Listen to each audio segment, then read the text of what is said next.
The very messed up origins of Neville Goddard. You know Neville Goddard as the mystical teacher who transformed millions of lives with a single promise. Imagination creates reality. His lectures filled auditoriums across America. His books sold hundreds of thousands of copies. His followers called him enlightened, awakened, a messenger of divine truth. But here's what they don't tell you. In those late-night manifestation videos, flooding your feed, in 1938, while Neville stood on stages across New York, teaching packed crowds about unconditional love and living from the end, he had a wife named Dorothy and a 10-year-old daughter named Victoria, living in poverty 3,000 miles away in Barbados, wondering why their husband and father had vanished without a trace. Let me say that again. The man who built an empire teaching people to assume the feeling of the wish fulfilled, abandoned his own child to fulfill his wishes. The guru who preached that love is the foundation of all creation, created a second family, while his first one struggled to survive. According to biographical records and court documents from that era, Neville wasn't just spiritually evolving beyond earthly attachments. He was legally married, had responsibilities, had a daughter who would grow up never knowing the father the world worshipped. And here's where it gets darker. This wasn't a tragic mistake or a moment of weakness. This was calculated, deliberate, sustained for decades.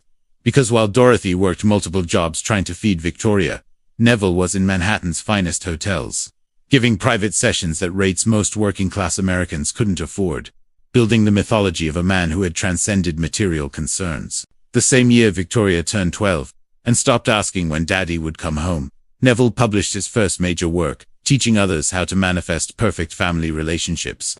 The historical record reveals something biographers often soften. Neville Goddard's entire philosophy of consciousness is the only reality became the perfect escape hatch from actual reality, from actual consequences, from the messy, uncomfortable, legally binding commitments that don't disappear just because you imagine them away. Documents from the era show that, when Dorothy sent letters asking for financial support, Neville didn't respond with checks. He responded with silence. When she tried to contact him through his publisher, the messages never reached him. When Victoria, years later as an adult, attempted to reconnect, those letters also went unanswered. So how does a man who abandons his family become a spiritual icon? How does someone who weaponizes mysticism to escape responsibility end up teaching responsibility to others? How does a figure this flawed, this hypocritical, this deliberately cruel, get memorialized as a beacon of enlightenment? That's what we're about to uncover, because Neville Goddard's story isn't just about one abandoned family. It's about a pattern, a system, a carefully constructed public image that required erasing real people from his personal narrative so completely that most of his modern followers have no idea Dorothy or Victoria ever existed. This is the story biographies conveniently skip. The chapter his devoted students never mention in their testimonials. The truth that doesn't fit the legend of the man who conquered reality through imagination. Because here's the uncomfortable fact. Neville Goddard didn't just teach people to imagine better lives. He taught them that imagination was more real than the people they hurt along the way. That consciousness is the only reality meant you could rewrite your own history, delete your own daughter, ghost your own wife, and call it spiritual evolution. And before you think this was just a product of his time, just an unfortunate personal failing, separate from his teachings, understand this. The abandonment wasn't separate from the philosophy. It was the foundation, the proof of concept, the lived example that would later become doctrine. Neville didn't just happen to be a deadbeat father who also taught mysticism. He used mysticism to justify being a deadbeat father. And then he sold that justification to hundreds of thousands of people as enlightenment. So buckle up. Because we're about to trace exactly how a poor kid from Barbados transformed himself into a profitable prophet.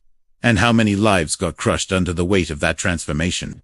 Starting with the one person who should have mattered most. His own daughter, Victoria. Who would spend her entire childhood waiting for a father who had already imagined her out of existence. To understand how Neville became the kind of man who could erase his own daughter from existence, we need to go back to where it all started. Not to some mystical awakening or divine revelation, but to something far more human. Shame. Neville Lancelot Goddard was born in 1905 in St. Michael, Barbados, the fourth of 9 children, in a family that struggled to keep food on the table. His father worked the docks loading cargo ships. His mother took in laundry from wealthy British colonial families. And young Neville, according to letters he wrote decades later to early students, spent his childhood staring at those massive ships in the harbor, dreaming of escape, not spiritual transcendence. Just escape from poverty, from the endless cycle of working-class Caribbean life, from being nobody in a place that felt like nowhere. At 17 years old, in 1922, Neville did escape. He boarded a ship to New York, telling his family he was going to seek higher education and return a learned man who could lift them all out of poverty. Documents from immigration records tell a different story. Neville Goddard arrived in Manhattan with $8 in his pocket and immediately started working as a ballroom dancer in hotels and cruise ships, not studying philosophy, not seeking mystical truth, dancing, entertaining wealthy Americans who paid to watch Caribbean exotics perform. For 6 years, this was Neville's reality, charming audiences, moving from gig to gig, living in boarding houses, sending occasional letters home with vague promises about finding his path. His family back in Barbados thought he was becoming educated. He was becoming a performer, learning the most important skill he'd ever master, how to sell people a fantasy version of himself. Then, in 1928, something shifted. Neville met Dorothy, a young woman from a respectable Barbadian family who was visiting relatives in New York. They married within months, and by 1929, Victoria was born. For a brief moment, it looked like Neville might settle into something resembling a normal life. He took a job managing a small theater. Dorothy believed they were building a future together. She believed the charming dancer she'd married would become a responsible father. She believed wrong, because by 1931, Neville had already started disappearing for days at a time, attending lectures on metaphysics, spending money they didn't have on books about mysticism and consciousness. And this is where he met the man who would give him the perfect philosophical framework for abandoning his family. A mystic teacher from Ethiopia, who called himself Abdullah. Now, here's what Neville's official biographies say about Abdullah, that he was an enlightened master who recognized Neville's spiritual potential and initiated him into ancient wisdom. Here's what contemporary accounts from people who knew them both reveal. Abdullah was a charismatic charlatan who ran a small metaphysical reading room in Manhattan and saw in Neville a young impressionable follower with enough stage presence to eventually attract paying students. Their relationship wasn't guru and enlightened disciple.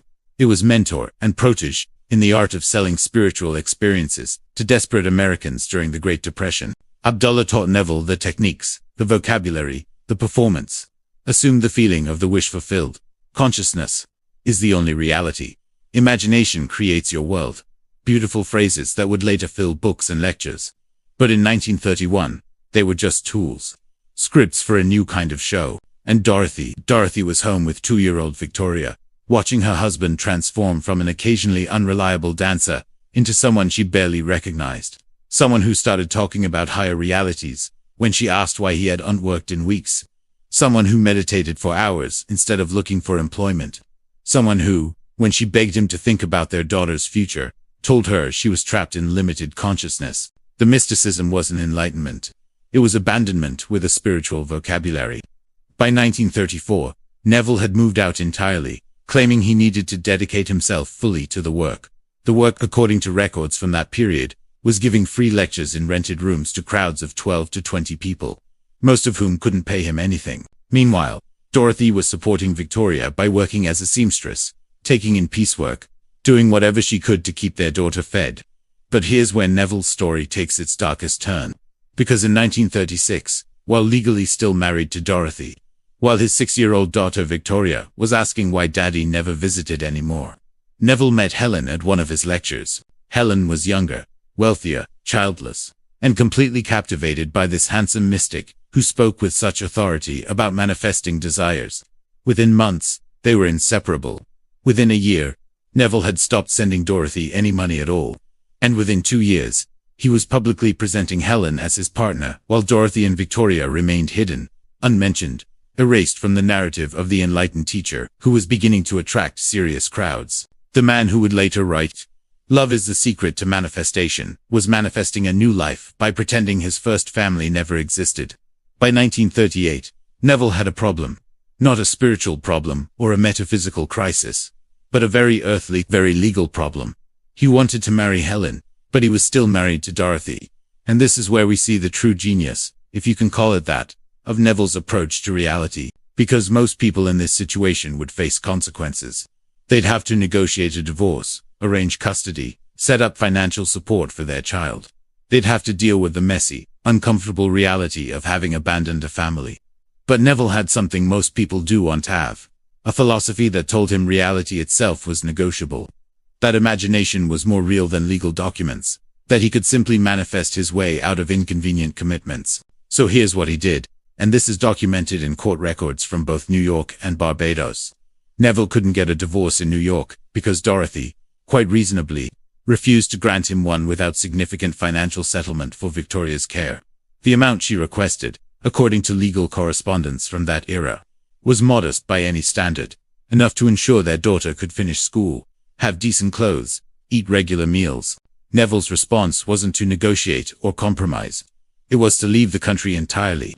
In early 1939, he traveled back to Barbados, claimed temporary residency through a legal technicality, and filed for divorce in a jurisdiction where Dorothy had no legal representation and couldn't afford to travel to contest it. Within 6 weeks, he had his divorce. Within 3 months, he was back in New York, married to Helen, and telling his growing audience that he'd successfully used his visualization techniques to manifest freedom from an incompatible union. Think about that for a moment. Neville Goddard, the man who would later write extensively about the power of assumption and living in the feeling of the wish fulfilled, used those exact techniques to abandon legal and moral responsibility to his own daughter. And then, he turned that abandonment into a teaching moment, in lectures from 1939 and 1940, which were later transcribed and published. Neville explicitly referenced overcoming a seemingly impossible situation through the power of imagination. He never mentioned Dorothy by name. He never mentioned Victoria at all, but he described, in detail, how he visualized himself free, how he assumed the feeling of being legally unbound, how he persisted in that assumption until external reality conformed to his internal state. His students were inspired. His critics, the few who knew the full story, were horrified. By 1940, Neville and Helen had their own son, Joseph. And here's where the hypocrisy becomes almost unbearable to witness.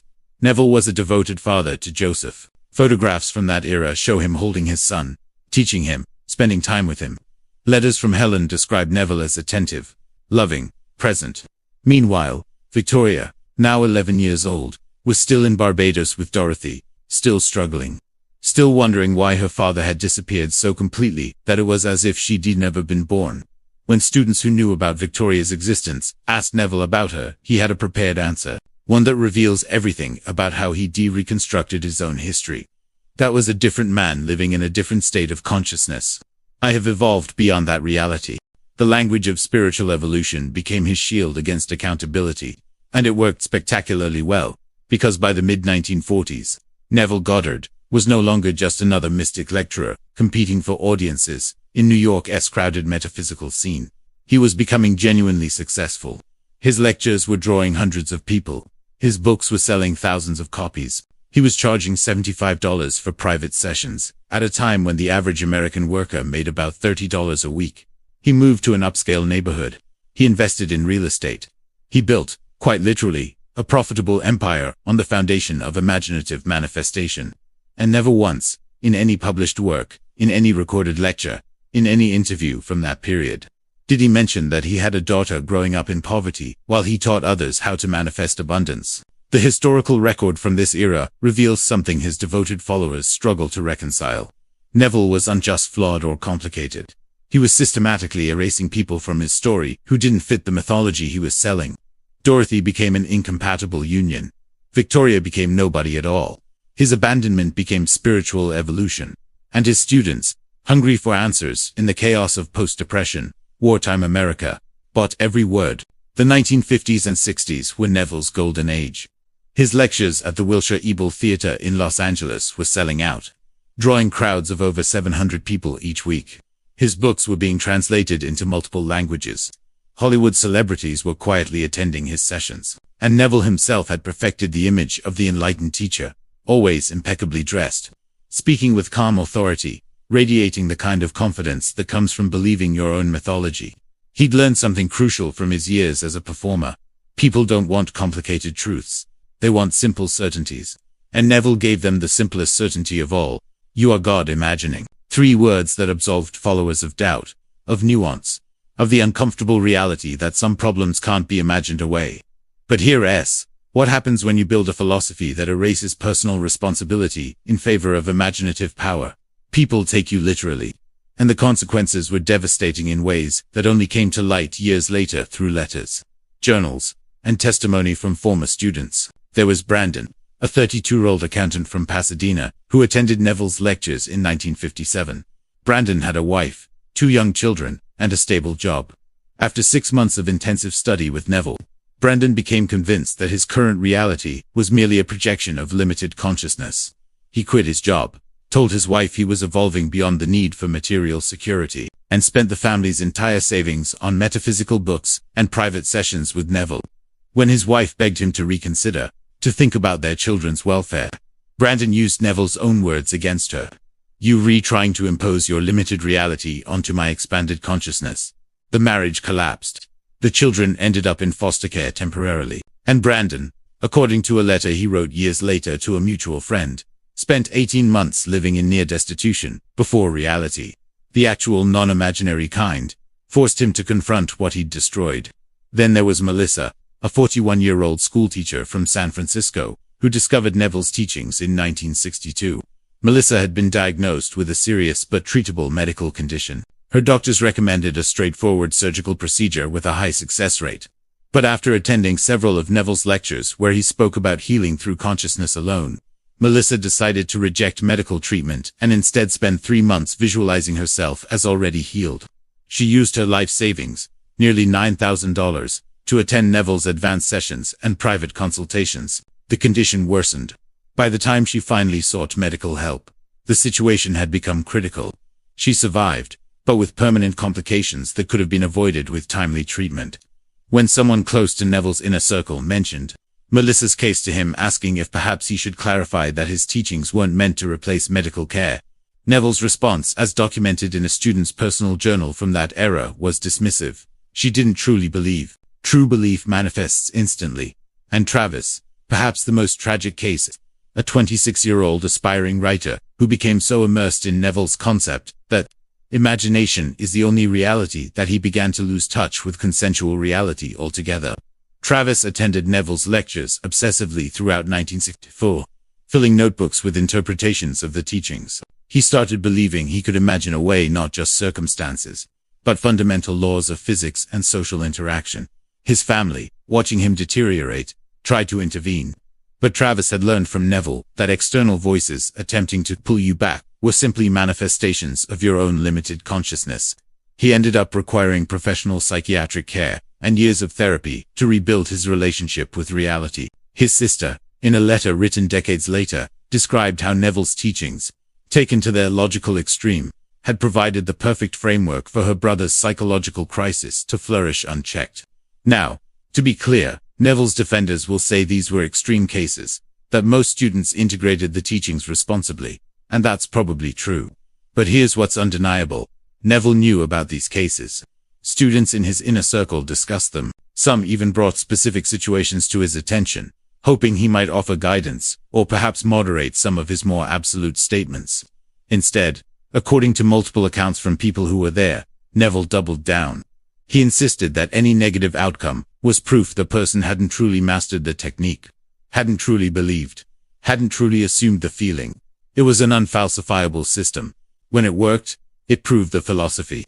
When it failed, it proved the person. Neville himself could never be wrong, because he'd constructed a worldview where he was literally imagining everything into existence, including the validation of his own teachings. But perhaps the cruelest irony of Neville's entire career came in the form of silence.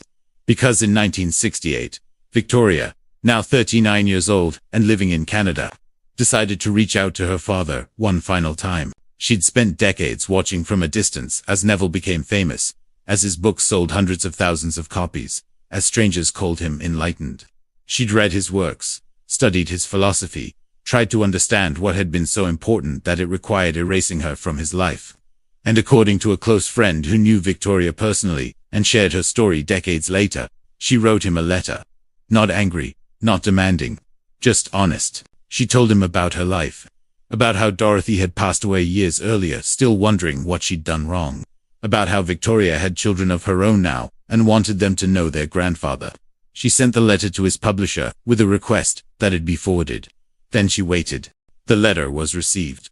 We know this because years after Neville's death, a student named Richard, who'd been part of his inner circle, mentioned finding correspondence in Neville's personal files that he described as painful to read. Richard, in an interview given in the late 1980s, recalled asking Neville once about his family, about whether he had other children besides Joseph. Neville's face had changed, Richard remembered, becoming distant and cold. "I don't discuss my past incarnations," Neville had said, using spiritual language to avoid a direct answer. "That man no longer exists. I've evolved beyond those attachments." Richard didn't press further, but he never forgot the discomfort in that moment. The way Neville's carefully constructed persona had cracked just slightly to reveal something raw underneath. Victoria never received a response. And by 1972, it no longer mattered, because Neville Goddard, the man who had spent decades teaching that consciousness could overcome death, that imagination could manifest immortality, that belief could reshape physical reality itself, died of natural causes at the age of 6. The teachers who claimed consciousness was the only reality discovered that biology, apparently, had not received a memo. His funeral was attended by hundreds of devoted students, many of whom spoke about how Neville had changed their lives, opened their minds, freed them from limitation. Joseph gave a moving eulogy about his father's wisdom and love, and Victoria, 3,000 miles away, read about it in a newspaper and felt, according to her friend's later account, a strange mixture of grief for the father she never knew and relief that she could finally stop hoping he might acknowledge her existence. So here we are, decades later, with millions of people still following Neville Goddard's teachings, still practicing his techniques, still believing that imagination creates reality. And the question that haunts this entire story is unavoidable. Does the wisdom hold value, even when the messenger was deeply flawed? Can we learn from someone who used those same teachings to justify abandoning his responsibilities? Is it possible to separate the philosophy from the philosopher, when the philosophy itself was shaped by his need to escape accountability?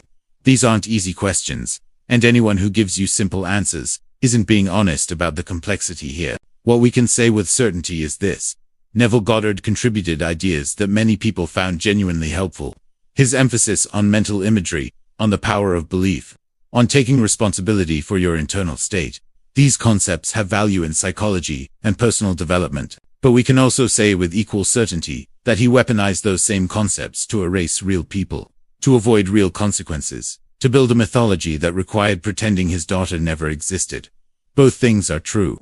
The wisdom and the harm, the insight and the cruelty, the teachings that helped some and the man who hurt others. This chapter of Neville Goddard's story deserves to be remembered, not because it destroys his legacy, but because it completes it. It reminds us that even the most enlightened-seeming figures are profoundly, messily, sometimes cruelly human. That spiritual language can be used to justify spiritual bypassing. That consciousness might be powerful, but it doesn't erase the people we hurt when we choose imagination over responsibility. Victoria Goddard lived to be 73 years old. She had a family, a career, a full life. But she never stopped being the daughter her father imagined out of existence. And that, more than any lecture or book or technique, tells you everything you need to know about the very messed up origins of Neville Goddard.